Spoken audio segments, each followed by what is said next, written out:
মানধর, লুটতরাজ, হত্যাযোগ্য বিভিন্ন অসামাজিক কাজে লিপ্ত হচ্ছে। তারা কি বিএনপির লোক কিনা আপনাদের কাছে প্রশ্ন রাখছে।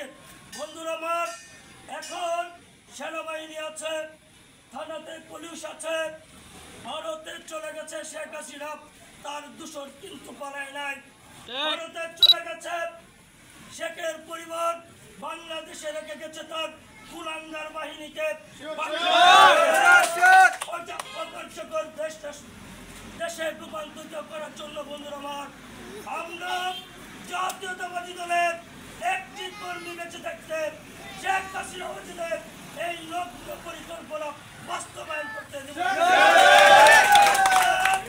প্রতিষ্ঠা বার্ষিকীতে আজকে একটি প্রতিজ্ঞা করছে। গৌরীপুরে যা হয়েছে, অতীতে হয়েছে, আপনারা ভুলে যান। আগামী দিনে গৌরীপুরের পৌরসভা হবে সবচেয়ে একটি সুশৃঙ্খল পৌরসভা। কোনো লুটতরাজি চলবে না। যদি কেউ করতে চায়, তাকে সেনাবাহিনীর নাম্বার আছে, ওসির নাম্বার আছে, আমার নাম্বার আছে, সর্বদলীয়ভাবে সবাইকে নিয়ে তাদেরকে প্রশাসনের হাতে তুলে দেওয়া হবে। বন্ধুরা আমার, আগামী দিন বিএনপির জন্য কঠিনতম একটি পরীক্ষার সময় আসছে।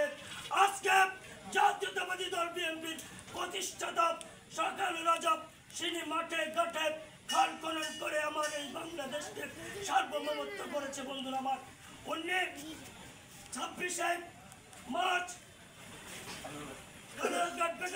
থেকে স্বাধীনতা ঘোষণা করেছিল।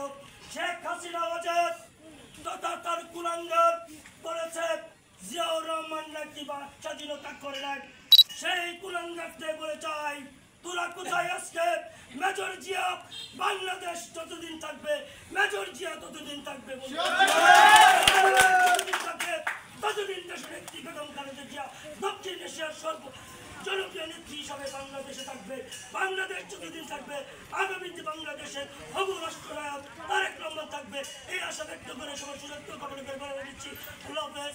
বাংলাদেশ জিন্দাবাদ, শহীদ জিয়া অমর হোক। আগামী দিনে হবু রাষ্ট্রনায়ক তারেক রহমান জিন্দাবাদ। ধন্যবাদ সবাইকে। আর এই পর্যায়ে মিলাদ ও দোয়া করার জন্য হুজুরকে বিশেষভাবে আহ্বান করছি।